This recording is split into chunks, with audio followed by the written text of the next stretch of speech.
You are not you. You're me. No shit.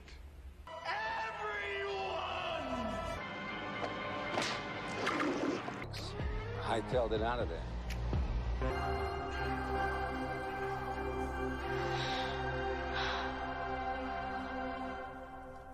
Are you crazy? Don't go between them! Go between them! Are you crazy?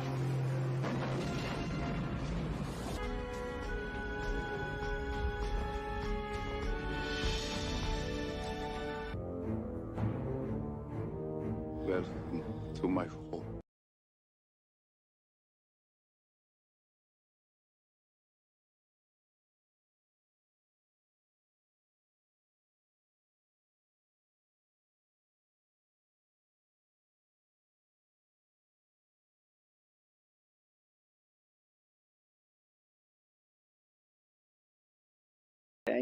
Because I was still watching the intro and it was saying that there was zero uploading, and then all of a sudden I'm like live over here. So I don't know what's going to happen. I don't know if I'm going to share any screens today because I don't know if it's so. I updated my Mac a while ago, and then it was fine. It was like working great. Everything was wonderful, and then there was like another new update, and then since then the computer's been kind of wonky, and so that might be part of the issue, but the program I use to do the streaming does seem to kind of suck sometimes. So, on top of my internet sucking, now maybe my computer sucking, this into like I went live and I'm like sitting here watching it was like jittering and stuttering, and I don't know if you can even hear me right now, but because it's not showing audio. Oh, now the audio is showing. Okay, so it's okay. So we're gonna try to muscle through this. I don't know what's gonna happen, but it seems like I'm not off to a good start. But good morning, everybody. I love you. I hope you have a great weekend. If this doesn't even work today, but it's something that I've been, kind of looking forward to all week long because I just, I've had a lot going on here at the house, and we had that major car trouble. We got that fixed. Now the wife wants a new car. It's like a whole thing, and so like we've just had so much going on. These live streams are literally the highlight of my week. But anyway, good morning. Good morning. Last week we did the giveaways. So shirt was claimed. The bearded film guy won the mug, I'm pretty sure, and never got a hold of me to get that. So we got to get a hold of him and get that mug out to him. But we got that going. But good morning, everybody. This morning, these are the movies that I'm going to be watching this weekend. And so the very first one here is The Princess Bride. I'm going through my back catalog because I don't feel that I do that often enough. And like if I do, it's because someone else in the family is popping something in and it's, more of a distracted watch. So this is going to be an actual sit down, no phone, no whatever, and just enjoy this film. Maybe make some popcorn, do like a whole family night with this one. But then these next one, all Warner Archives, because I was putting the Warner Archive stuff back from last week. And then I was like, you know what? These are movies that I think it's time to watch them again. First one here is something because it was recommended to me. I got it. I watched it, but it was a distracted watch. Like 100%. I was like sitting here working and it was right here on the computer. And the only part I remember is I think it was, let's see, it wasn't Janet Leigh. Lauren Bacall. It might have been Lauren Bacall, but anyway, there's a girl in a bikini bouncing on a diving board in a bikini, and this is a 1960s movie, so I paid attention to that part. But then the rest of the movie, I kind of missed it. So I'm going to be rewatching this. I really don't even know what it's about, but I know I have seen it once, kind of. But Ice Pirates is the next one. This is something I love. I'm going to be watching this, and this is just an all-time favorite. I watch it multiple times a year usually, but summertime is about the time I usually hit this one up. Ice Pirates. If you have not seen this one, I think it's solid. You have, just a goofy space parody comedy. And the whole point is, there's these group of people, they control the water. These are the ice pirates trying to get the water. Like, that's all this is.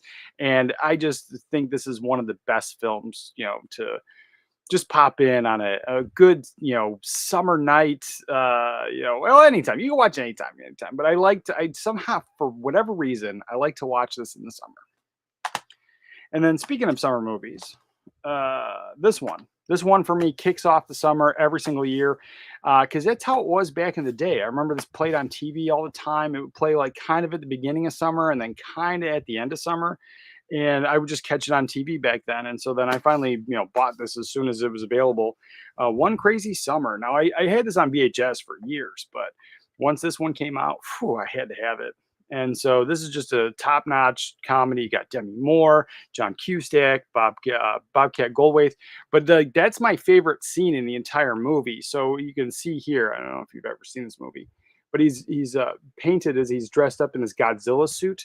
And there's this whole scene where this like miniature city, because they're trying to develop the area, and he comes in with the Godzilla suit and smashes through it, and this whole bit. And it's just, I think it's great. I think this is just a fun movie. But highly recommend all of those except for Harper. I just don't remember what it's about. And so we're going to be doing that. I've knocked out quite a few of my purchases this month. I've watched almost all of them. There's like one here I tried to watch. It was a high recommend, and I tried watching it, and couldn't get into it. And so it's just like, at the time, like, maybe I wasn't in the right mindset. And so I was like, I'm going to give it another chance. I'm going to give it another chance and try to knock out those. And then I'll have something to talk about at the end of the month of my June haul, because I'm still waiting on a few things. I got some things in the mail from eBay and some stuff. And so quite a bit more than I had bought last month, but not like I usually do. Nothing overboard. But good morning, everybody. Let's hit up the chat and say hello to you.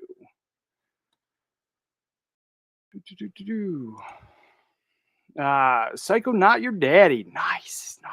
Howdy, got my coffee and my second movie this morning because I can't sleep.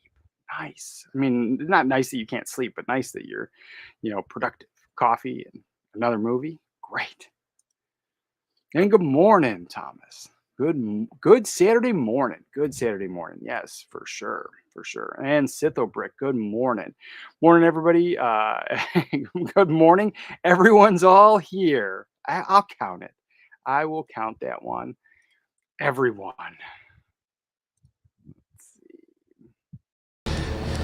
Bring me everyone. What do you mean, everyone?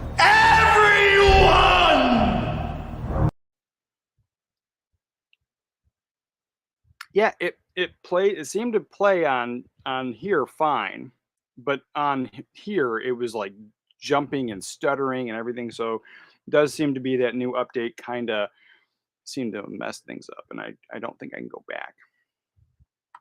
So let's get back to the chat. Let's see. So we might not be sharing stuff and doing a lot of that. Let's see. And we can hear and see you. Nice. That was the thing, is like, you could see me. I had went live, like you guys could see me, but I was still seeing the intro. It was still playing. Let's see. Princess Bride, amazing cover. What version is this? This is the Criterion Blu-ray, and so it's a digibook. And then they re-released this, and so I'm a fan of. I like this, so I'm not complaining, but I'm a fan of uniformity on the shelf. If they're all going to be the clamshell style, I like that. Don't give me digibooks. Don't give me all this other extra stuff. But I'm not going to lie, this is kind of neat, and I do like it. But this was the original Blu-ray Criterion release, and then they put out the 4K, and the 4K version is thicker, and I don't know the reasoning behind it, or just to discern between the two, which one is which. And then they re-released the Blu-ray with the actual like clamshell, like the normal Criterion cases. And so I never bothered to upgrade. I think the Blu-ray looks fantastic, and it's just it's just something that we absolutely love. I have this on multiple formats, but yeah, this is fantastic. It does come with this book, built right in. It's got all that stuff, and so yeah, that's one I would pick up. But the 4K version of this is the same. It's just it's thicker, and so I don't think there's anything more in the book. I think they just made the plastic thicker, so you know the difference. Uh, this is all I've been doing this year is hitting backlog. Yeah, yeah, that was the thing. So like obviously have this thing where I get all the new movies and then I got to try to watch them all and fit it in. And then the more I buy and then I make videos about it, like it turns into a whole thing where I was missing my back catalog. And like I said, if I was getting my back catalog, it was distracted. Like I was in the kitchen cooking dinner, doing stuff, and the movie was on, but I could hear it. And it was one of those. So it was like, I was like counting it that I watched it because, I was getting bits and pieces of a movie I've seen a million times. But like the actual sitting down and like really really like enjoying the back catalog, the movies I have, the movies I own. And so like, and I was going to make this video, and then Brian over at Last Movie Standing made pretty much the same video, like just enjoy what you have. But mine was a little different. It was the title of it, stop buying and start watching. And it was because like I was I've said before, I've been working on a book. Like I was sick earlier this year, like for a good long time. And then in that time, that extra time, like it was hard for me to make videos, and it's still kind of getting hard for me to make videos. And I know I'm not here to complain. Like I'm not complaining. I love making videos. It's just, sometimes the pain just, kind of gets at you. And so I would like lay in bed with my laptop and like I'd be watching a movie and I would just start hammering out pages. And so I started writing a book. I'm like 18 chapters in, and each chapter is like, good like 20 something pages or close to that, and give or take. And so it's like I think it's a good solid book. But then like I'm stuck on 18. I'm stuck on 18. I kind of stopped. I put it off to the side. I've waited, but in that, like all of a sudden, like YouTube, because I don't know if it's like because like it's listening to me or whatever, because I don't actively search stuff like that. But like all of a sudden, like YouTube was like recommending me all these like book stuff and like authors and like people who are writing books and vice versa and all this stuff. And this one popped up, and it was kind of in that same vein of like the book collectors, the people that buy books all the time. And they're in the same boat where a lot of those guys buy too many books, more books than they can read in a month, and then they're on to buying more books. And so they have this like library of stuff like we have. And it's much easier to watch a 2-hour movie than read a book. Like you got a lot more time invested in reading an actual book. And so it was one of those things that just kind of hit me interesting. And I was like, you know what? A lot of us talk about this. And so I was going to do that video, and then Brian put out that video. So I was like, I'll get one out eventually. But that was kind of the mindset though. Like but before even thinking about making the video, that was my mindset, is watching what I have, like just enjoying what I have. And even though I just, sitting at, as more and more movies come in, it was getting harder and harder to enjoy stuff. And then, I talk to TJ all the time, and in those texts, like randomly movies come up, and then all of a sudden, like I'm finding myself popping it in now. Like yesterday, I watched maybe not yesterday, but the other day, I watched Temple of Doom. Like we were talking about stuff, and then all of a sudden, like, oh, Crystal Skull. Like he made some comment about Crystal Skull. And then before I knew it, I was up, I was in the closet, I grabbed Temple of Doom, I popped it in, and I just sat there and watched the entire thing. And it was a good time. It was just a really good time. But I wouldn't have done that a few months ago. A few months ago, I would have been like going through the death pile of all the stuff that had come in and just trying to watch it to, just to be able to talk about it or justify owning it. So it's one of those things. And good morning, Cinema Dave. Good morning. Happy Saturday. I've been like, I don't know what happened to like your videos. I don't get recommended those anymore, but I get your shorts all the time. And I'm not a shorts person. I don't like the YouTube shorts. I don't like those little videos, but all the time, like I open up my phone and there you are, Cinema Dave. You and your cinema shorts where you're showing your shelf and then you're playing the music and just, spotlighting a single movie. And I tend to watch those, and so they do keep coming back up. And so, like, I don't know what happened to your long form videos, but I do enjoy those too. Yeah, those shorts are always in my feed. Let's see. Let's see. Scott Sharp. Good morning, brother. Good morning. Oh, and speaking of Scott Sharp, so we do have members. We have the memberships over here on YouTube, but then we do have the fourth wall memberships, and so I just wanted to highlight that because we do have the two options for everybody, and similar benefits to both, but the merchandise discounts through the store work easy right through the membership through fourth wall. If you want something and you want the discount and you're not a fourth wall member but you're a YouTube member, just hit me up and I will make sure to get you the discount. Saw an interview with Gary Oldman, and he said the everywhere clip was the second take he did as a joke for Besson, and was shocked when it ended up in the movie. Yeah, it's fantastic. It's iconic. Um, I'm definitely buying less these days, just enjoying my collection. Yeah, and that's the thing is like, and I'm always finding new stuff because I'm not a big fan of a lot of the newer movies, and I've talked about this I think at nauseum. But and what did I just watch? I just watched Final Destination, the new one, and it is what it is. It's that type of movie is what it is, and I liked it. I did not dislike that movie at all. I didn't want to pick it apart. I just watched it from beginning to end and enjoyed it. But it's basically the same stuff, in the other movies.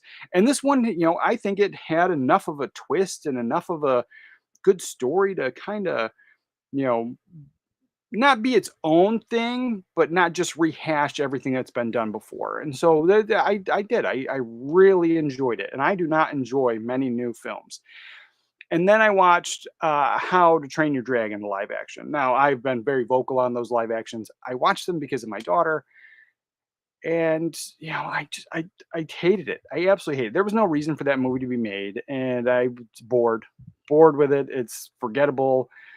And if you enjoy it, you enjoy that stuff, go right ahead. You enjoy it. I personally don't. And so for me, I've been going back through like when I pick up, and I'm not going to go through everything, all my stuff that I just picked up here, but like I've been picking up stuff from like the 50s and 60s and just really enjoying it. I grabbed that Green Slime film, that Warner Archive Green Slime film, because the poster is absolutely amazing. And so that's one of the newer ones, but I picked up like some old Gene Hackman films. I picked up a George Burns film.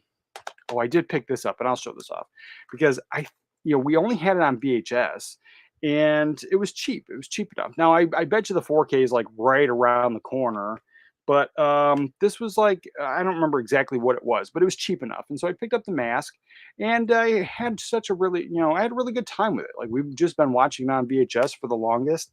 The last time we had watched it was my daughter's birthday last November. I got the projector. We set up the whole projector for her birthday because she wanted to watch The Mask and have her own little movie theater experience.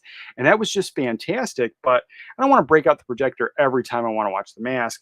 And, on that old VHS, that was just the best way to watch it. I mean, other than watching it in here. But like I said, I only have one chair there. So, pretty much my kids got to sit on the floor. My wife's got to sit in this chair. And it's not fun for everybody to cram in this room. We do it sometimes, but it's not super fun. So picking this up cheap, that was just a great pickup. But other than that, like I picked up this old movie with Jack Lemmon and Anne Bancroft from the 60s. And so I've been enjoying a lot of that stuff. Obviously, anything from the 80s I'm into, but yeah, I've been picking up a lot more of the older stuff to get something new. And anytime like I have been because like I'm a movie guy, I can't just put my middle finger up and say I'm done with all modern cinema. I keep trying it, and I just keep being disappointed. Very rarely do I watch a new film, and like I struggled last year to get 10 like solid films that I liked, and I think one or two of them were older films, but they had just gotten released on Blu-ray or 4K that year, and so I kind of threw those in. So I think I even cheated last year just to get 10 films that I enjoyed. Much easier to get 10 films I hated.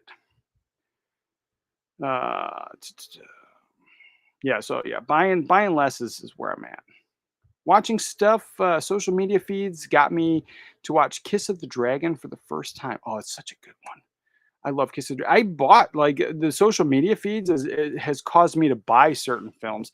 Actually, Harper I bought because it was that scene she's jumping on the diving board, and I looked up the comments like what the movie was, and I bought it right away.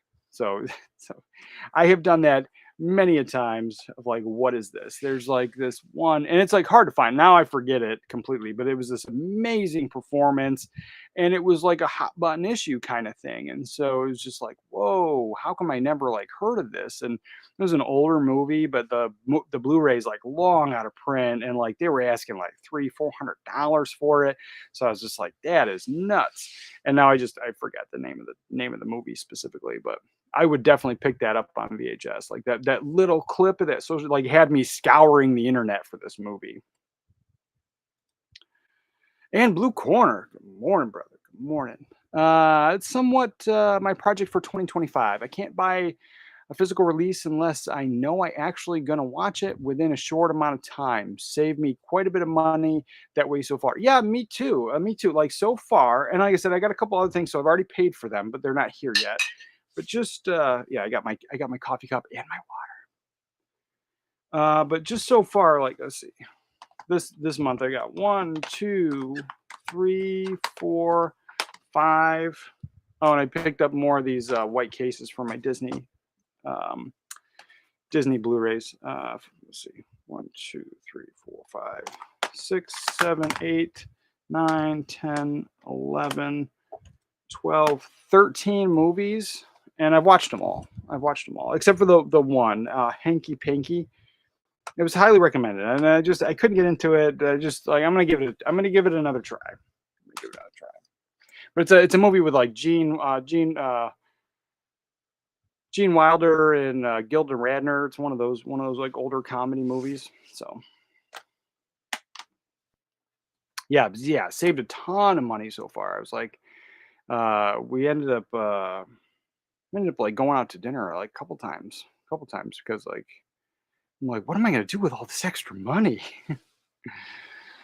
What do we got? Cinema Dave. I don't know what happened to my long form videos either. Not making as many these days. Thanks for enjoying. Oh, okay.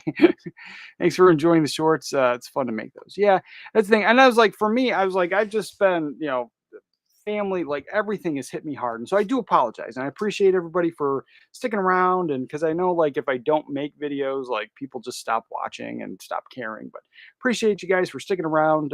And I do have more stuff coming. It's been very hectic the past couple months. Sithobrick says, Train Dragon live action missed an opportunity.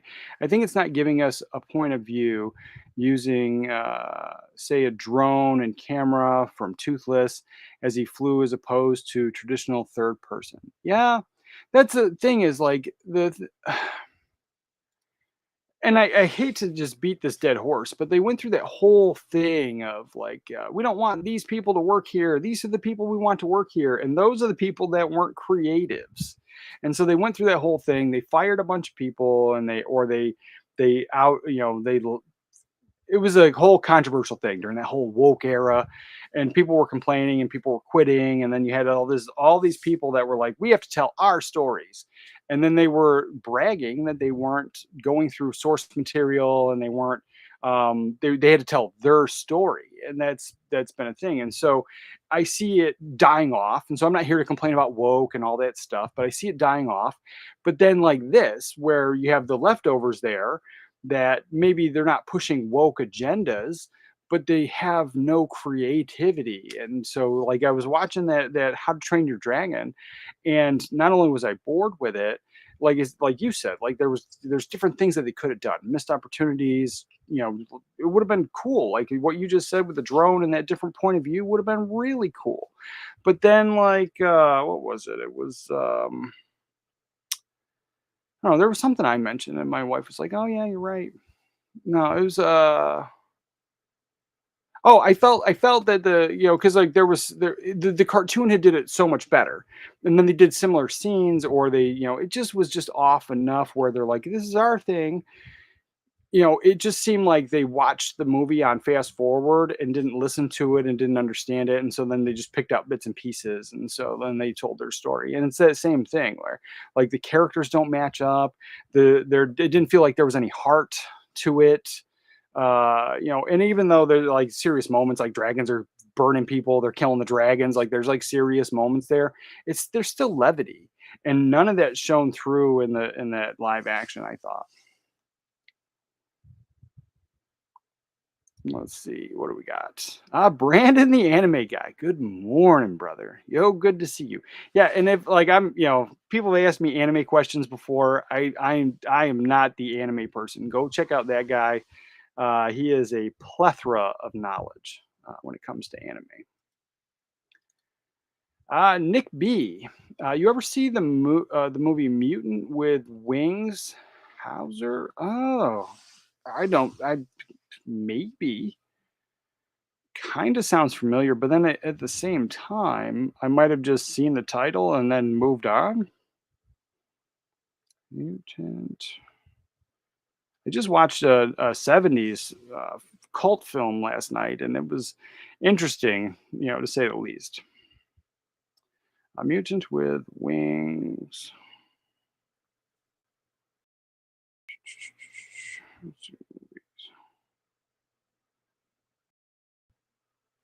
It's not coming up in IMDb.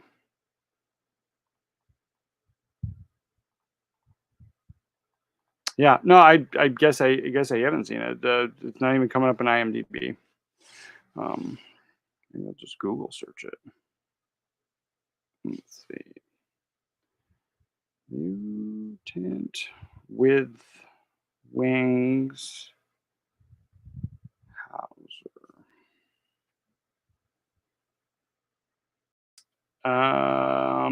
Apparently there's a million places to watch it, and they changed the name to just Mutant at some point because that's what's popping up. But apparently you can watch it for free on Tubi, Pluto, Plex. Amazon has it for free. Freeview. YouTube's got it for free. So no, I don't think I've seen this one, but I'll give it a shot. I'll give it a shot later this weekend for sure. Let me just screenshot this so I don't forget. There we go. Yeah, I'll definitely check it out. Definitely check it out. I don't know if it's worth watching, but it's free everywhere. Let's see. Yep, modern movies suck. It's not just you. No, I know it's not just me. For a while though, I did think it was me because I just remember being a kid and like I always try to do that. Like if and with my kids, like if for some reason we're not seeing eye to eye, I try to put myself in at their age and how I would have felt in the same situation. And a lot of times I can figure it out. Maybe they're just being cranky that day, or maybe I am wrong. And with the movies, I was starting to really think like, man, I said, like my dad, I remember my dad being a miserable old man when it came to the movies and how there weren't that many new ones that he liked. And the movies that he likes, were from the 50s and 60s and a lot of the musicals and like stuff like that. And that introduced me to a lot of stuff. And I appreciate those movies now. As a teenager, I didn't. But then like I figured it out. It's not me. It literally is. They changed the movies, they changed the spectrum, the whole streaming service just changed everything because now everything's, kind of designed in that streaming service attitude, even if they put it in theaters. And the cinematography is not the same and it kind of all sucks. And it's kind of being all blended together now where everything is forgettable and they're cranking out so much so fast. It is harder to find or latch on to that one film that everyone loves and that type of stuff unless it's like this one big huge blockbuster or some kind of Marvel film where it's like huge action and all that stuff. But back in the day, and when I say back in the day, I'm not even talking about like 30, 40 years ago. I'm talking about like 15 years ago. You go to the theater, the movies would play in the theater for a long period of time and the word of mouth would get stuff. Not everything would get played like that. Some stuff would get yanked, but word of mouth would get movies and they would go. Now, like before I know it, there's a movie in theaters, and next thing you know, you can buy it digitally. and or it's on Prime for free. There was something I know for a fact that was in theaters not long ago that's 100% available just to watch if you have the Prime service. So yeah, they don't put the movies in theaters long enough. They don't give it enough chance. And then the cinematography, there is not a new film that I have appreciated the cinematography at all. It's very fast paced, very like modern day internet type thing. Like it just feels like everything's being shot on an iPhone, I think. What do we got?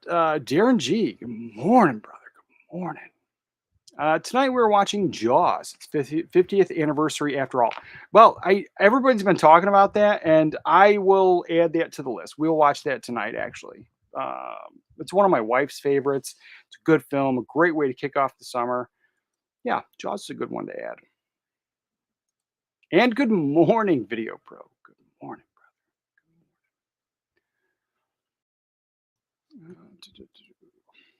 brother. Way too many releases in the collection that was just bought and put straight into the collection without watching. Yeah, I've done that, it's because I hate the clutter, I hate the mess, and I do have a pile of movies downstairs that I'm working through, but like that pile got big fast, and so there's a ton of movies, especially the ones up here, like that I haven't got through. They went straight to the shelf.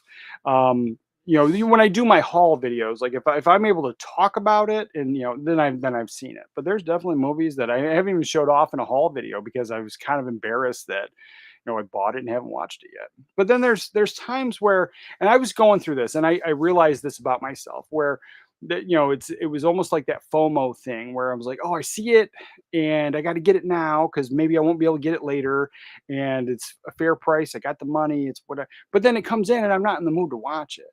And it's like one of those types of films, like because I like dramas, I like the true crime stuff, I like that the type of stuff. I like slasher films, like, and I like a lot of stuff that my family can't watch or won't watch, type thing. Depending on obviously my wife can watch whatever she wants, but she doesn't. She gets nightmares over Chucky, so she's not watching real stuff at all. And so like I like some of that stuff, but it goes right to the shelf.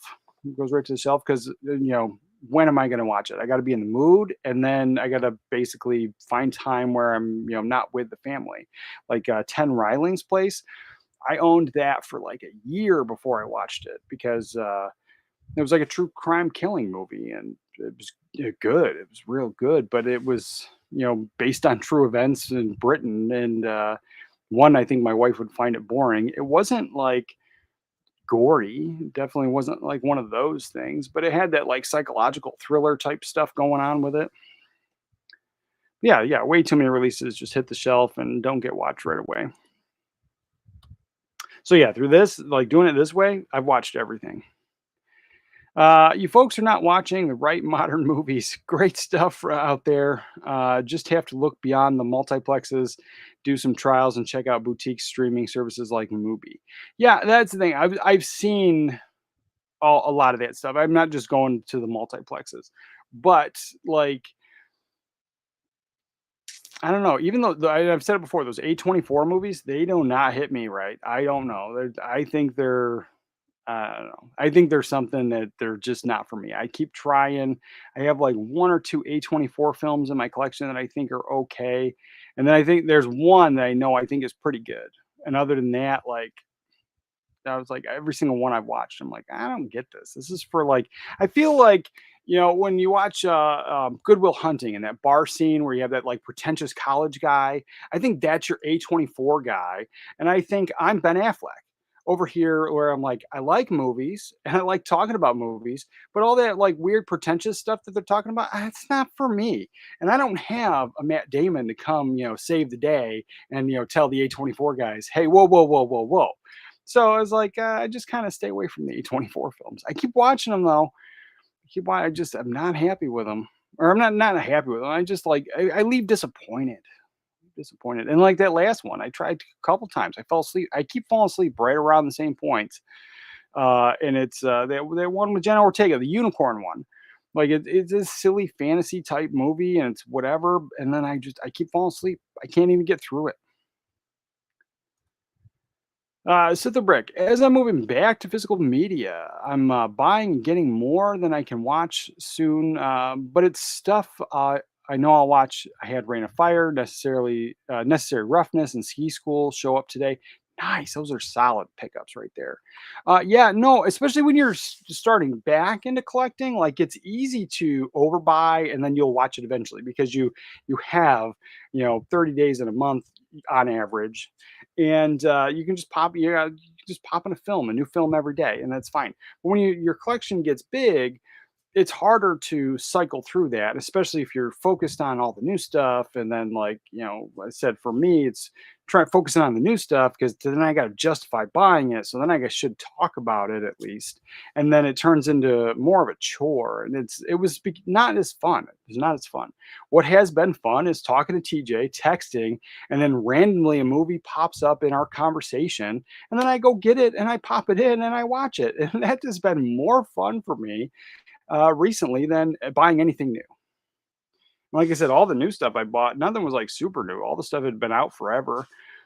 Some of the stuff was on my wish list I was trying to knock off, and like not too many pre-orders. Although we're gonna talk about it. So Free Willy's coming out, and I ordered that one, and then the thing said, we will let you know when we get this. So yeah, that's definitely something I just ordered because I was watching Ken's video last night, like in the middle of the night. Ken put out that video, Free Willy's back on Blu-ray. I don't even think I like the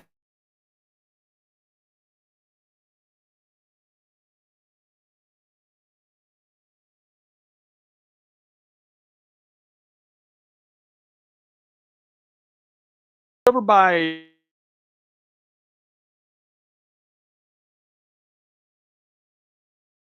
films that I might watch over and over. Very convenient.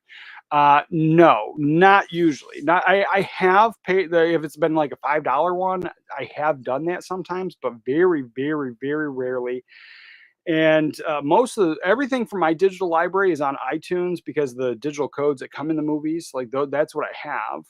But then like Leon ended up being $5 like last weekend on digital, and for some reason, out of all the copies I have, and the problem is, and I have these here, my daughter, as soon as like we get movies, my daughter takes the codes out. She takes these codes out, and then I don't get to put them in always. And so Leon is completely missing out of all the copies of Leon I have over there, and the ones that came with a digital code. The codes are missing because the kid took them, and God knows where it ended up in the trash probably. And so I never put that one in. And so I've always had Fifth Element because I put that one in right away. And I think when I got that steel book with the code, I think she was still in diapers. So it's like one of those, she didn't have a chance to be a movie person and take all my stuff. And so the Leon, yeah, didn't have it. And so $5, I just bought it last weekend, and then I watched it on digital on my iPad. It was fun. But yeah, but in general, no. But I'm not like wicked opposed to it. But I have had digital stuff. Like I made a video, like I went to watch Turtles. I knew we had it, and it was gone. It was completely gone. And then I was able to watch it through like the Movies Anywhere. It was on Movies Anywhere, which is attached to my iTunes and attached to somewhere else. And so on iTunes, it was gone. But then through Movies Anywhere, I was able to find it. And so it's like, I don't trust the digital. I don't trust the digital, but I have it as basically convenience. And like I said, very rarely will I throw money at it. Arthur, morning, brother. Oddly, I don't have Jaws in my collection. I should get on that. Yeah, you should. And I'm not like I don't hate Jaws, but I'm not the biggest Jaws fan. And I watch it every summer, like usually once or twice a summer. But I like Jaws 2. I think Jaws 2 is for me is a better film. I enjoy Jaws 2 a little bit more. Um, but yeah, even even not being the biggest fan, like I've always had Jaws in the collection in some format. Like I had VHS for years, and then it was the wife, and I found out like because she's not a big movie person, and she also like doesn't like you know have a lot of hobbies and talk a lot. So it's one of those things where like it was surprisingly years of being married, we had a kid, and then she's just randomly like I want to watch Jaws. And she doesn't say very rarely does she, say, I want to watch something. and we didn't have it. We didn't have it, and so I went and I found the VHS, and that we went to the thrift store and she watched all. And so then and we ended up over an hour away, but on the road, and so when third one ended up getting on DVD. She was like, she loves Jaws. She's a big Jaws fan. So yeah, well,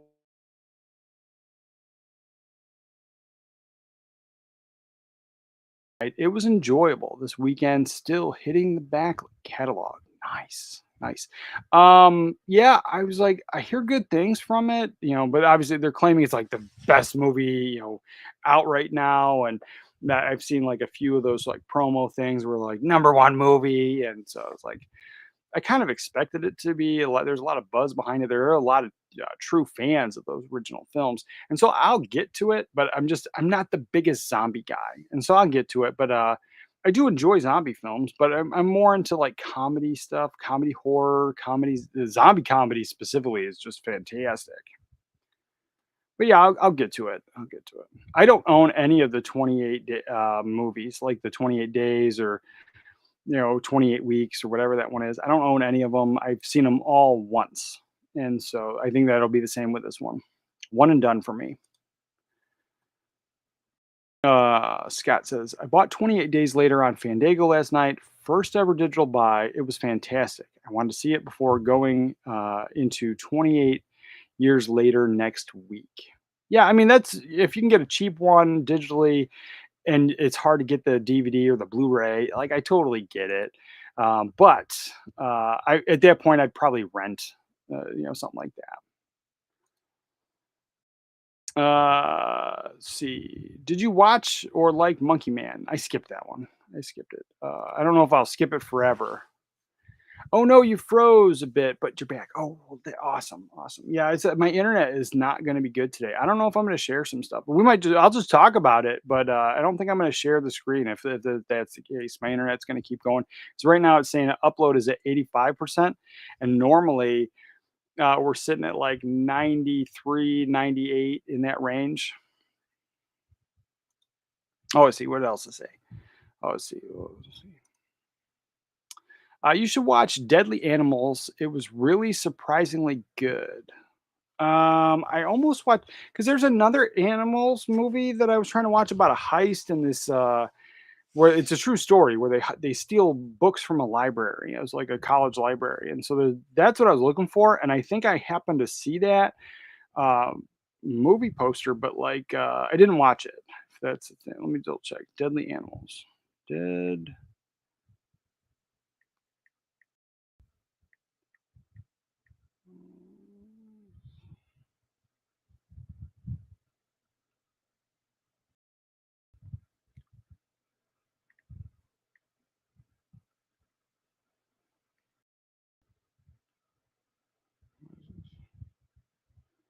I don't know what's going on. I'll check it out. I'll check it out. I think I saw the movie poster for it. The ending made the movie epic. Nice, nice, nice, nice. Yeah, we got that. All right, so yeah, let's dive into what's coming out. Like I said, I don't think I'm going to share these screens today, but you can follow along on Blu-ray.com, and I'll give you the dates of everything too. I hate when I can't share stuff. So yeah, like I said, I don't know. This computer might just have to be replaced and change the service I use. All right, let's see. Casper 30th anniversary is coming out. Let's see if I can click on this and have an issue. All right, August 12th. So it's coming out. The pre-order price is up for it right now on Amazon for $29.98. Obviously, that'll go down a few dollars. It's good. The standard version. I don't think it has a slipcover, but it's not showing one with a slipcover, but it has the big ugly banner that I hate. But Casper's a family favorite, a classic. I might have to grab that one. But then it also is coming with a fantastic looking steelbook. Maybe I'll try and share this screen. Bear with me. If I freeze and I go blue and I do that, bear with me. It'll come back. But um, yeah, we're down to 87% internet again. Let's see.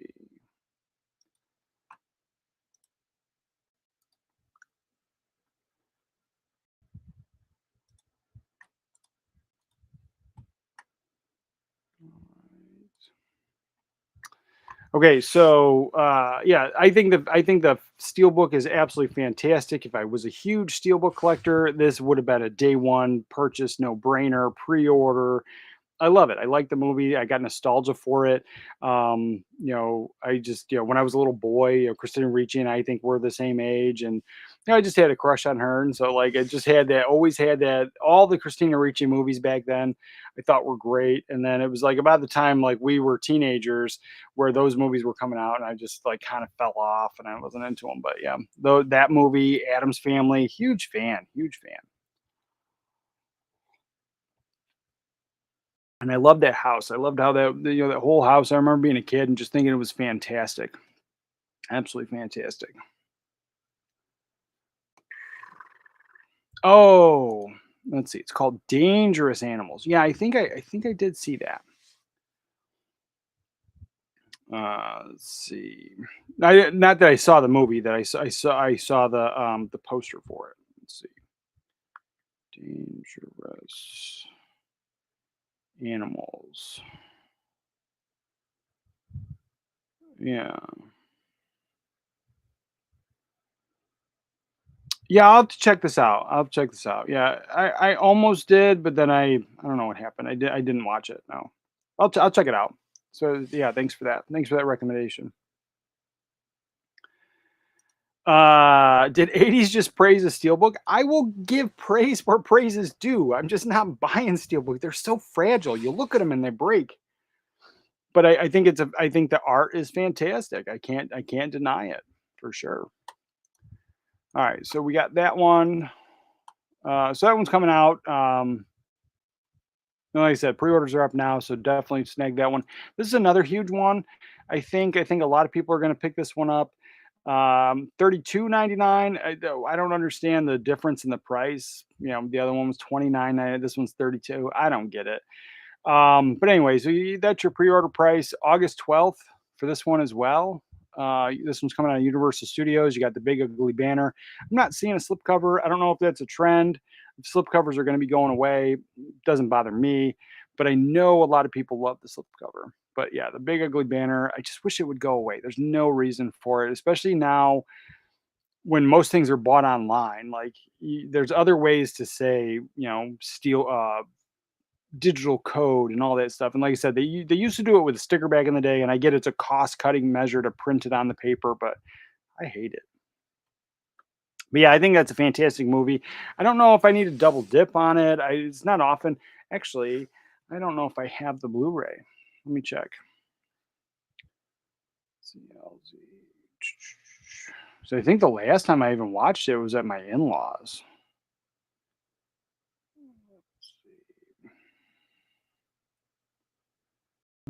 Meet. Oh, I got the HD DVD. So I have the HD DVD. I don't know if I need to upgrade day one. Definitely not pre-ordering it. I might pick it up eventually because it'll be a decent upgrade over that HD DVD and the fact that I can just watch it downstairs because my HD DVD player only works through the component outputs. It doesn't the HDMI like burn out, and so I can only watch it in here on this TV, which is fine. It looks great, but definitely not able to watch it downstairs. Yeah, so yeah, that's one I'm interested in. I might pick it up sometime this year, but I'm not paying full price for it. I'll wait for a sale.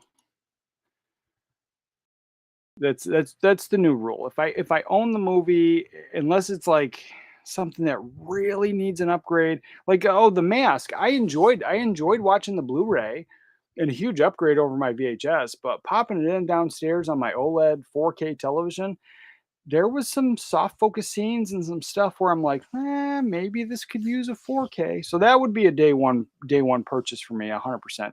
Meet the Parents. I love watching it in here on the HD DVD. I think it's a fantastic picture, so I'm in not a rush to get it. But then we have the Criterion announcements. One of the big ones here. So the first one here is High and Low. This is an older film. Let's see, what is this? I don't even know what this is. We're going to skip that. We're going to go to, let's see, what is this? It's a foreign film from 1963. Comes out, and this is their September release. So it might be worth checking out. But this is the one that I've never seen it. And my first memory of like even being introduced to this film is when I worked at the video rental store. It was one of the screener tapes we had. And I'm just not a heavy metal guy. And so I was like, I don't want to watch this. And I didn't realize it was like this like spoof, and I found out I've heard a million things after the fact, but I still don't think I need to watch it. But I know there's huge fans. It's a cult favorite. It comes up all the time. Spinal Tap, it was done in 1984, and the pre-order pending. So check back for updates. So I guess that one isn't up yet. But yeah, that's one coming out. I think people are gonna love that one. You got the Blu-ray and the 4K. 4K Blu-ray, 2 Blu-ray set, new 4K restoration, supervised and approved by director Rob Reiner, 5.1 surround sound DTS master audio, Dolby Vision, and HDR presentation of the film. And then you have the alternate 2.0 uncompressed stereo audio soundtrack. And then a new conversation between Reiner and Patton Oswalt. So that right there, just anything new is cool. But it seems like some of the other stuff has been out forever, and the only thing new is this conversation. So, it is what it is. But yeah, that's the big one I think people are going to be into. There's a lot of stuff. This Flow. I don't know. Is that an anime? I don't know what that is. Never saw that one. But yeah, so that's that. But I think Spinal Tap's going to be the better of the bunch there. What we got? Let's see. Psychonaut. I just found Casper Blu-ray literally 2 weeks ago. Upgrade from VHS. I'm good now. Glad it's getting a 4K release though. Yeah, that's the thing that happens. Like, so unless like if it's a really good movie and I love it, sometimes I have no problem doing the upgrade if I had just found the Blu-ray like very recently. But if I get it for a low price, like if I find it at the thrift store, 100%, I have no problem double dipping and getting that 4K. But yeah, the Mask, like I said, I think it could use a 4K, and that would be the only reason. But if it was a solid looking Blu-ray and it was like just impeccable picture, I'd probably skip the 4K. Because I just picked it up, and after all these years having it on VHS and finally upgrading to 4K or to Blu-ray, and I even waited for a sale. Yeah. So I get it. Let's see. People talk Crawl. Here's one. I just picked this one up last year, and I'm going to keep my Blu-ray. I think it's fantastic, but this is another one. Looks like a steelbook only. Crawl from 1983. Steelbook. September 16th. That's artwork. It's been around forever. It's on everything. I've seen this. And that was the thing is like, I've seen this artwork for years. I remember seeing it at the video rental store, but it wasn't until, when I bought the film is when I actually first saw it. Absolutely fantastic. Enjoyable, but I'm happy with my Blu-ray. I'm going to stick with that. Now, if there was just a regular standard edition 4K, I kind of think about it. Again, another one that I'd probably pick up on sale because I just picked it up last year. Let's see, here we go. Danza Macabre Volume 4 from Severin Films. So we have discs 1 through 3, Terror Creatures from the Grave. Nice. New 4K restorations from the camera negative. Again, new 4K restorations there. Disc 4 through 5, Night of the Damned, 1971, new 4K restorations. 6 through 7, The Devil's Wedding Night from 73, new 4K restorations again. Baba Yaga, all new 4K restorations, but I'm not seeing like new features. So, and that's totally fine. I mean, like you get what you get. The studios get what they get, but then they got to pay for anything new. And it is harder, especially a lot of those older films, to track down anybody that may have been involved with the film. But yeah, these are all cult films and Volume 4. So if you're you're into the Danza Macabra, Volume 4, the Italian Gothic collection, definitely pick that up, and it comes out September 30th. It doesn't seem like pre-orders are up, but they're probably up on Severin Films website. Got that one. Let's see what else was here. Oh, here's some news to talk about. So this is something that, and it's expensive. So I'm not even gonna defend it. It is expensive. But the Never Ending Story Steelbook, slipcover edition, no extra features, none of the big box stuff. And so this is just their standalone version. That's out now. That big giant monstrosity version back there is either sold out now or pretty close to it, because they put out an email like a couple weeks ago saying they had like so many left, and it wasn't a ton. And then this pops up, and so there's that. So then I think they only have like 1,500 copies of this as well. Once that sells out, then they're done. And my speculation, because my speculation was the same, it was once that big box set was sold out or close to it, you were going to get the standalone version. And then once this standalone version sells out, I believe, and I'm not 100% sure on it, no, I've got no word on it, but I believe, just based on past purchases and experiences, another studio is going to pick this up, because why would they not? Why wouldn't other studios be interested in it? It's a huge film. People love it.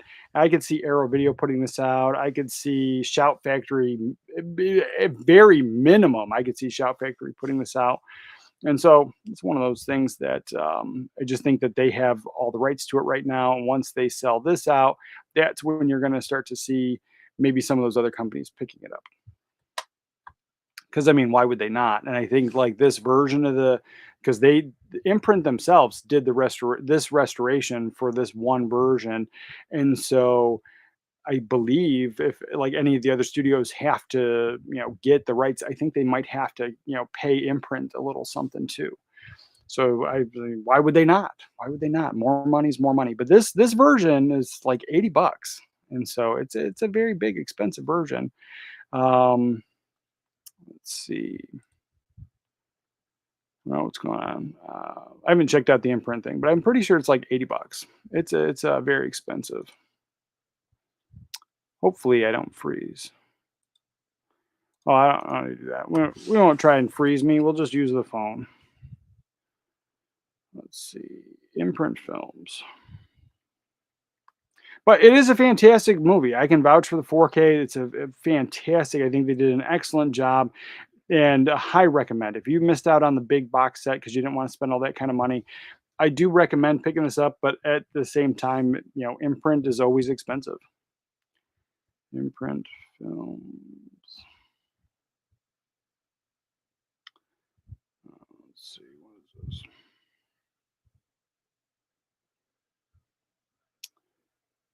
Yeah, it is.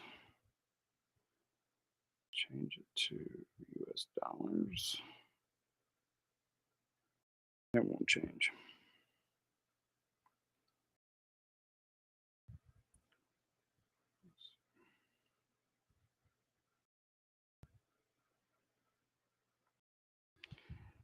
Yeah, it's 119 Aussie dollars, and so I believe it's like about $80 US, and then you still got shipping and tax and all that. So yeah, it's expensive for what it is. We got that. Then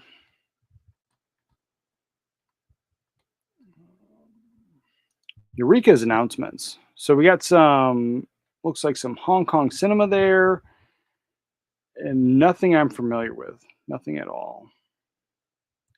So nothing I'm interested in. If you guys are interested, let me know.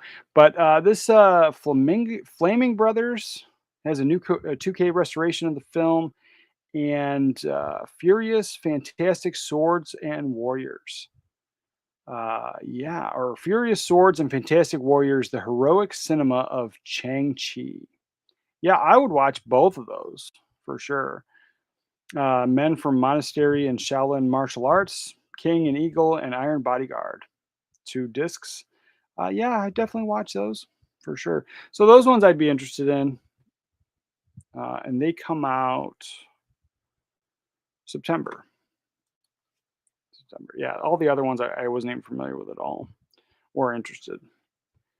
Then what do we got? We got one thing. Oh, this one. So this is something I haven't seen since it came out in the '90s. I think Primary Colors. I think this was like a political spoof. Not really a spoof, but it was definitely like leaned into the comedy.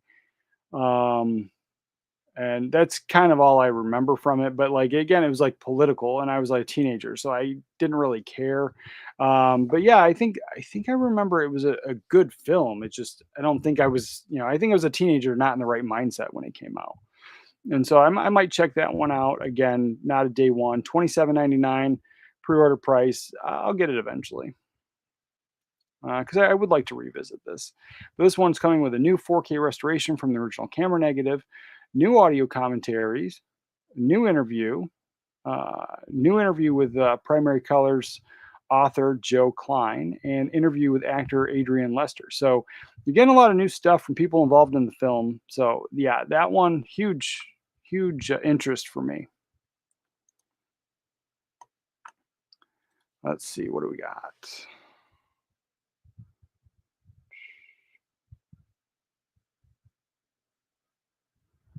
Oh yeah, wow. I missed a lot of stuff. All right, here we go. Arthur, yeah, Meet the Parents is a buy, went on sale. Oh, for sure, for sure. And I didn't like any of the other ones. I watched them all. I like Meet the Parents, and that's where I'm at. The other ones, I could care less. Sith says, I get frustrated when there's a film you love on a higher res, but it's only in a boutique super edition.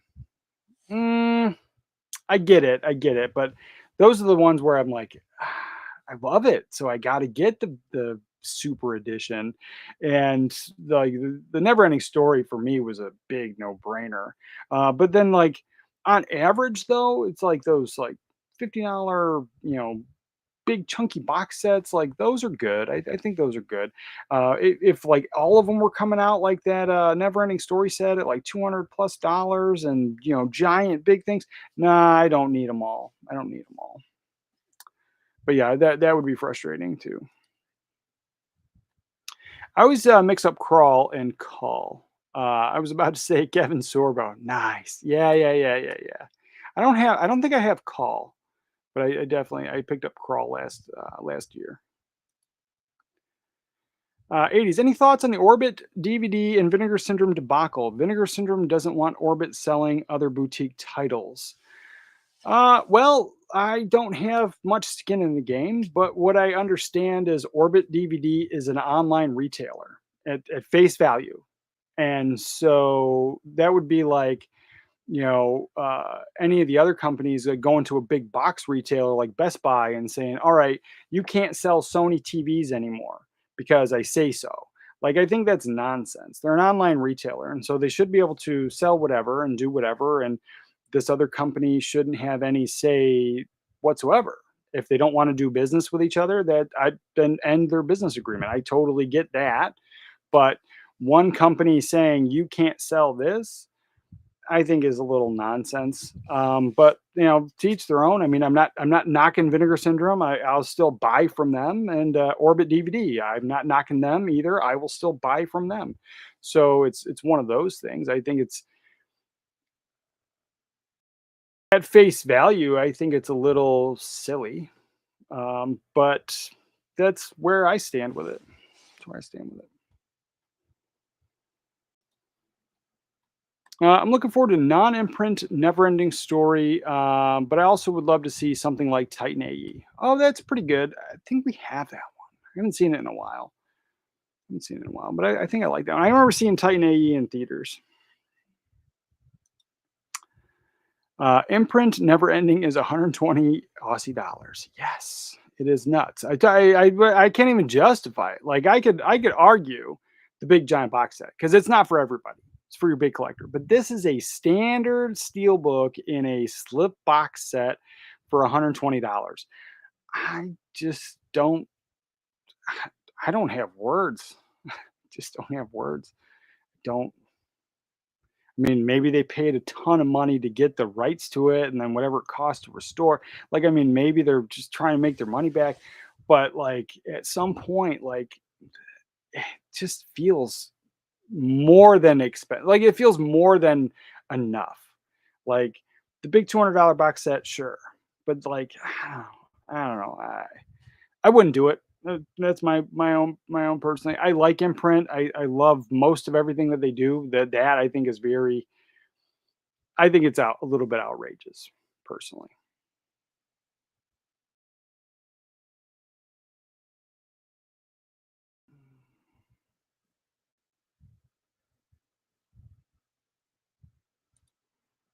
And good morning, Jeff. Good morning. Good morning, brother. Yeah. So then back to what do we have? Well, somebody say something about. Oh, here we go. Yeah, that's I remembered it wasn't spoof. It wasn't spoof, but it was comedy. Yeah, it's more satire. Yeah, that's what it was for sure. Let's see. We got those things. This one, big one here, huge one. Now, I've seen the trailer quite a few times for the new Happy Gilmore movie. I have no interest in watching it. The new Happy Gilmore movie, I think it's just like all the new modern films, stuff made for streaming. Like, I don't know. I don't know. And then there's like so many questions. Like it leaves all these like loophole or not loopholes, but like plot holes and like what happened. So the whole point of him doing the first movie is so he can pay his grandma's taxes so she can keep her house. And so then if she died, he would still live in the house. You know, and then what happened? And now he's like living in like a trash place and he's I don't know if he's divorced or not divorced, but it plays in like one of those things with all the kids. And I'm just a little tired of those things. Like, I think the divorced stories are just, and the bad dads are just kind of, I think they're overrated. I think it's too much of it, too much. So I think it's an overused trope. But that's just my opinion. I think the new trailer, I'm not into it at all. But this one, I love the movie, and here's the thing, and I've talked about this before. When I was a kid and this came out, I saw it. All my friends thought this was the greatest thing in the entire world, and I didn't see it. I thought it was okay. I thought it was fine. And I think I saw it a couple more times, like after the fact, and I was like, whatever. But then it wasn't like I hadn't seen it for years, and me hating all the new modern movies and everything. We just happened to be at the Best Buy. It was $5, so I picked it up on Blu-ray. I freaking loved it. I loved it, and then I found the HD DVD at the thrift store, and I've definitely watched the HD DVD in here probably 6 or 7 times in the past couple years, just while working. And so, yeah, I love Happy Gilmore now, but like I said, when it came out, I don't think I got it.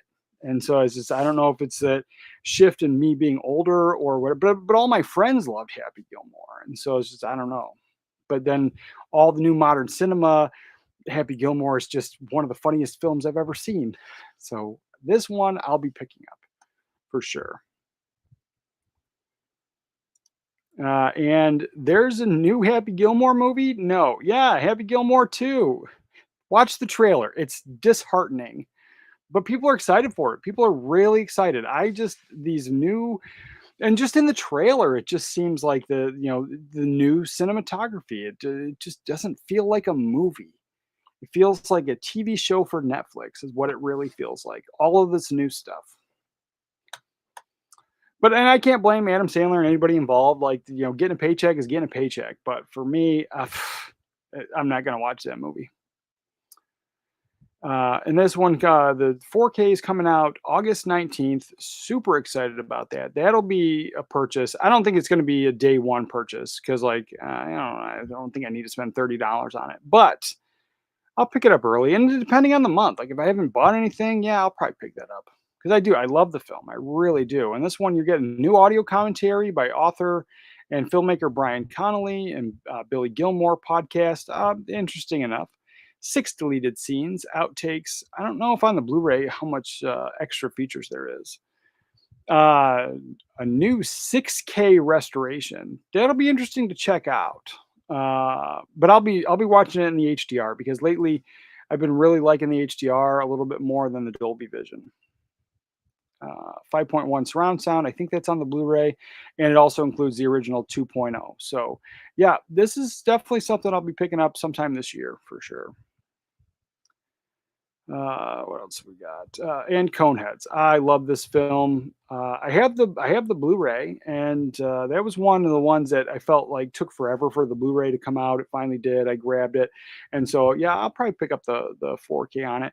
But then, to be honest, we watched Uncle Buck, and I liked it. And I did my 4K review on it. I talked about it, and it's fantastic. I'm not gonna sugarcoat it all. Like I think the 4K looks great, but we were doing family time in our bedroom a couple nights ago, and so my daughter, she's in there. My wife, we're all in the bed. We're watching the movie, and she picks Uncle Buck, and so we watch Uncle Buck, and in that bedroom we just have a plasma high definition TV with a Blu-ray player hooked up to it. So she pops in the Blu-ray from Kino Lorber with that 4K restoration, and damn, does it look fantastic. And so, sometimes I was like, I really do like the 4K restorations on those Blu-rays. I think they're just impeccable.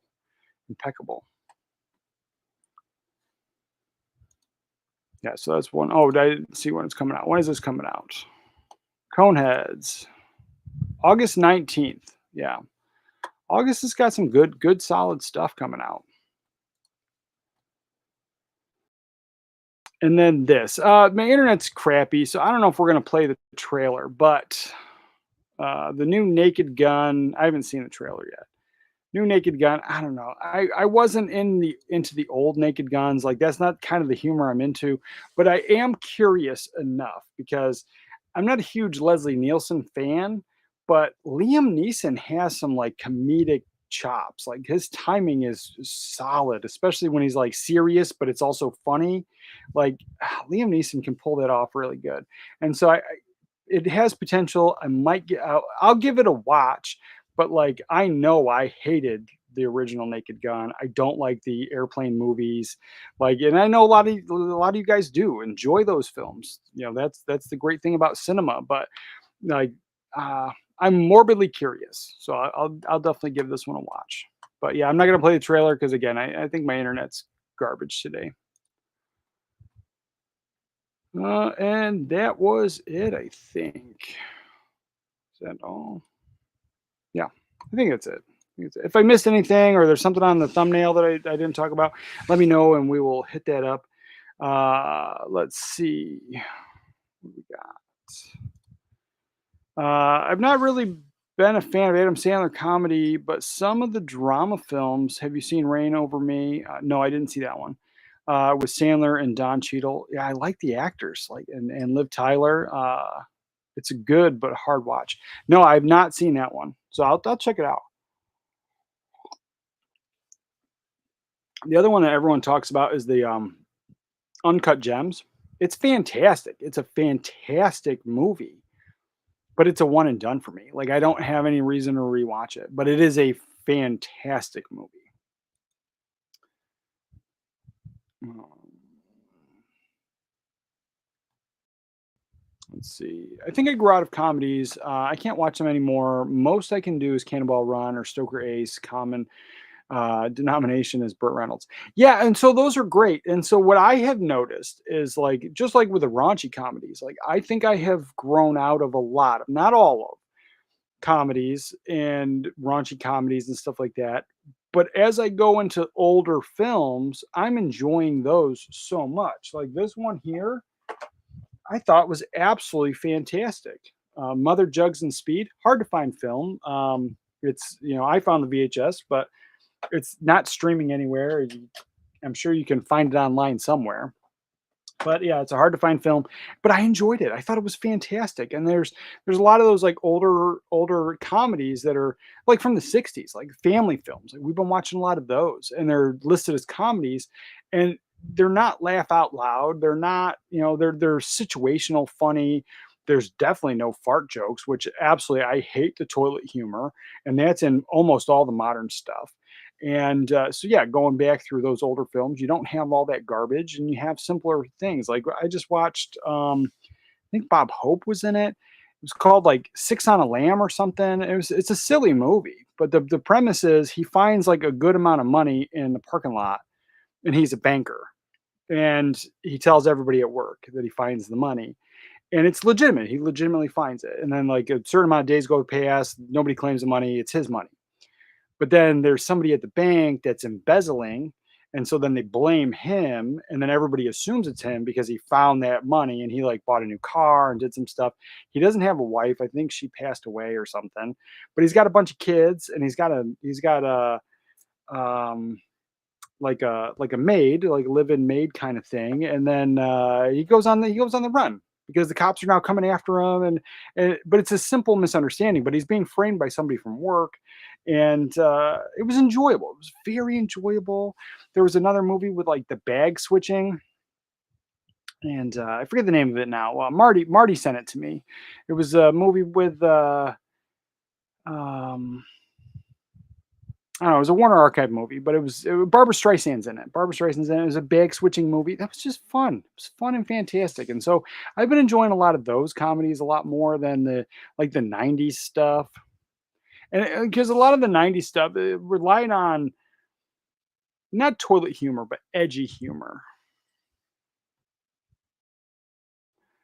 Uncut Gems is awesome. Yeah, I really do. I think it's a solid, fantastic film. It was a one and done for me. Smasher Josh. Hello, John. Good afternoon from the United Kingdom. I'm getting the Looney Tunes Collector Vault Volume 1 next week. Nice, nice. Yeah, that Looney Tunes one, I think I skipped over it, but I'm not gonna get it. But I think that's a good solid one that a lot of people are gonna be picking up. I would get it, but my kid is so finicky about cartoons now, and so if, I've been watching a lot of the stuff I grew up with, and some of that stuff's hit or miss. She says she hates it, but then she'll watch it. So I'm just like, I don't want to get the Looney Tunes stuff, but I do have some nostalgia for it. I remember growing up watching a lot of that Looney Tunes stuff. A lot of it was reruns, but I was watching it anyway.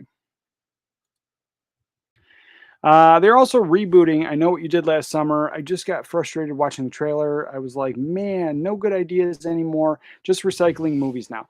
Two things on that. So a couple weeks ago, we watched that here, and like I said, if I had good internet today, we would have watched. Go away. All right, we would have watched that Naked Gun trailer. Like, so I watched the trailer, I pause it, I talk about it, and then that way we get through the copyright nonsense. But yeah, so we did watch the I Know What You Did. Yeah, it's very frustrating. I'm not a fan. Not gonna watch it. Not gonna support it. I hate these like soft reboot remakes, and then they throw in the old actors to then go, yeah, guys, it's okay. And then you watch it, and it's like, what am I watching? The Scream ones, the new Scream ones, not a fan. They're not good. I like the original Scream. I think it's fantastic.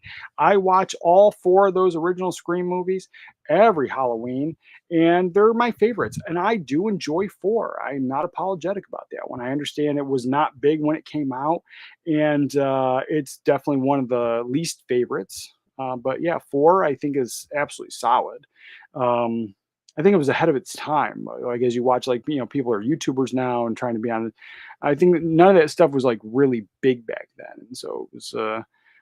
I don't know. It didn't really hit with the same audience. And then you figure like I was a little bit older when that came out. I don't remember how old I was, but like those kids were in college. I was working. I didn't go to college. Like so, there was not a lot of stuff that you can go, oh, I can see or I can connect or I can understand.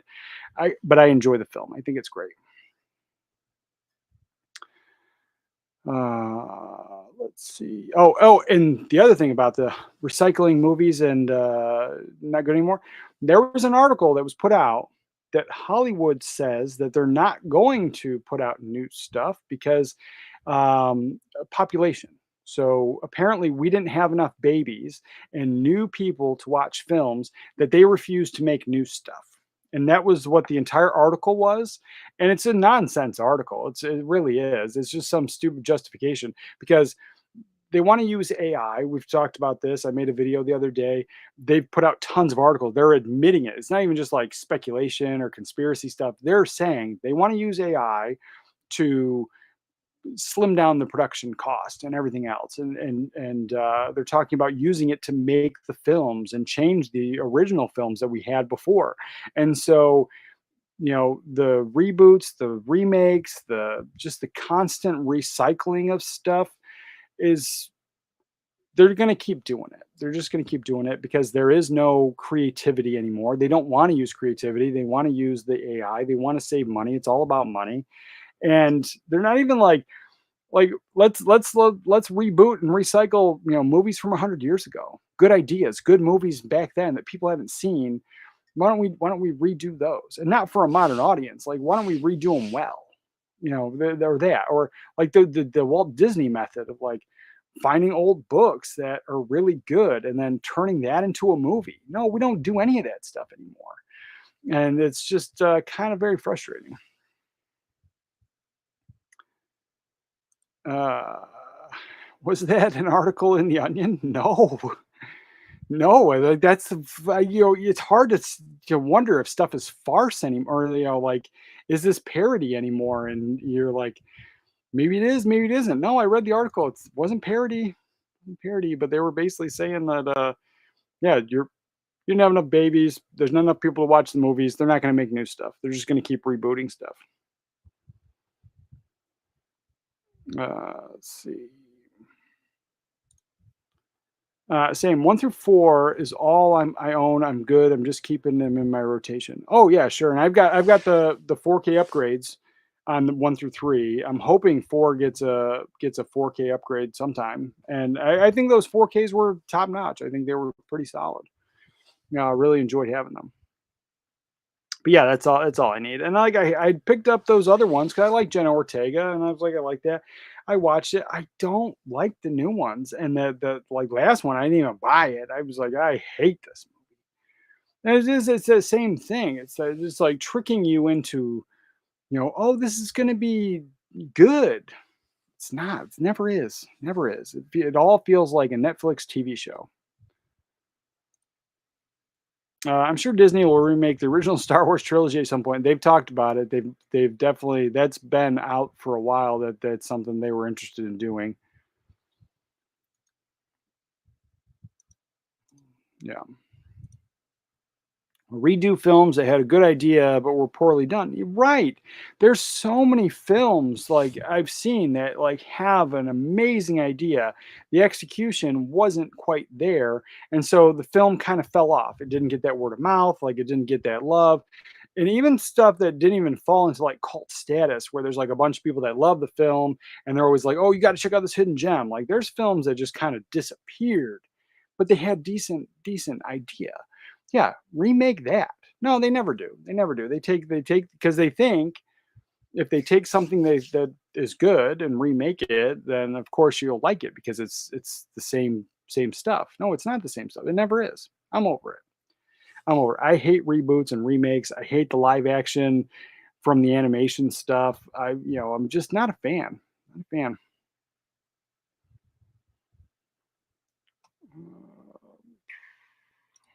All right, here we go. Arthur says, I work in tech. AI is based on data models, aka old data. Right. The creativity is taken from whatever has been published. Right. But here's the problem. And I was like, and I'm not here to knock AI and stuff, but my big issue, I'll get you in a second, John. My big issue with the AI is they take and they beg and they borrow and they steal from every place, right?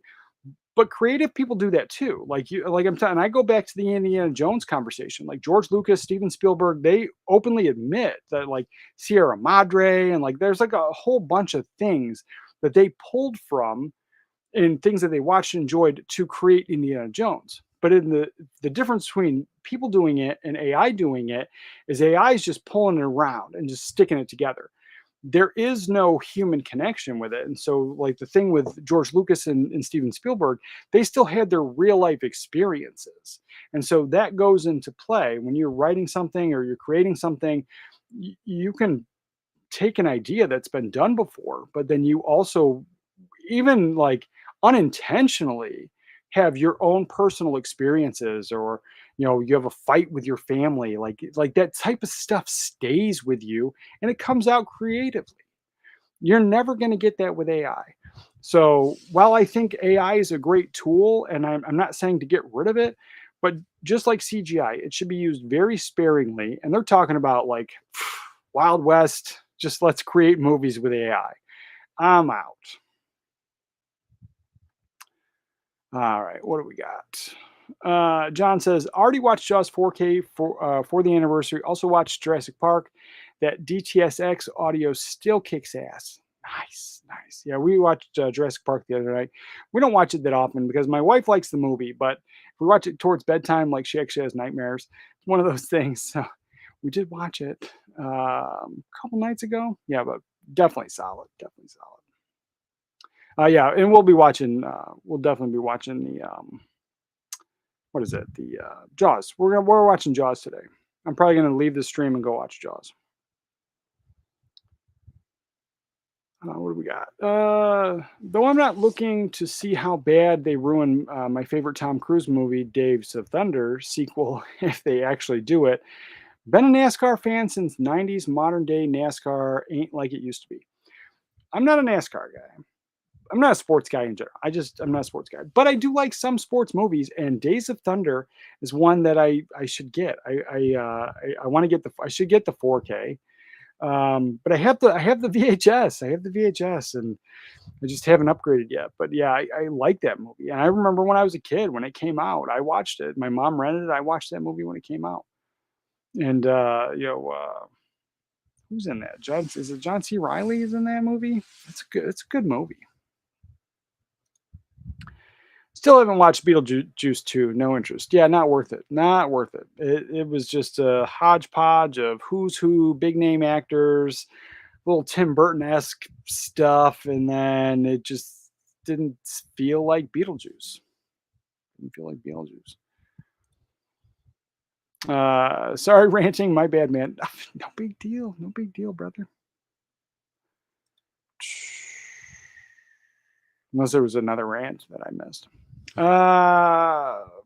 Exactly. The human experience is removed with AI, which is why it doesn't work with creativity. Right. And that's my only concern. And then they want to write scripts and take movies. And I don't even mind you want to use it to get like a rough draft and then change it, fix it, put the human element back into it. 100%. But then my other issue with AI is they're talking about retroactively changing your movies and from to change the rating from rated R to rated PG, to change the tone, to change the cinema. I don't want any of that. I don't want it because they're talking about making actors and actresses say and do things that they never did and change the film completely. And one, censorship, I hate it. And this is just a way worse form of censorship because you're completely changing a film, and then all the people involved in making that film really don't have a say. And yeah, I'm not into it. Not into it for sure. All right, we talked about everything that I wanted to talk about for sure. And like I said, Kristen, the bearded film guy, didn't claim his mug. So definitely, if you're listening, hit me up, DM me, email me, and I'll get you that mug, brother. With that, I think. Oh, what do we got here? I don't trust AI. Those people don't know Skynet, apparently. Oh yeah, that was the running joke, and now it's like not a joke anymore. Like it's Skynet. It really is. They're talking about tying it to everything. I was watching there was like some commercial where like some city was talking about using AI for everything, and I'm like, that is Skynet. But yeah, I'm gonna take off, guys. Have a good weekend, all. Yeah. Again, remember to watch a movie today, and I'll catch you guys next time. As far back as I can remember, I always wanted to be a gangster. Oh, don't give me a pat. That's fine.